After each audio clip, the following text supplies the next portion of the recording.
The rainforest is very close to the equator. Therefore, the sun shines there almost vertically on the trees early in the morning.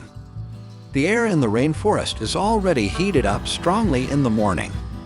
Water evaporates and rises from the forest to the top. Around noon, the so-called trade winds blow cooler, humid air from the sea. This meets the warm, humid air above the rainforest.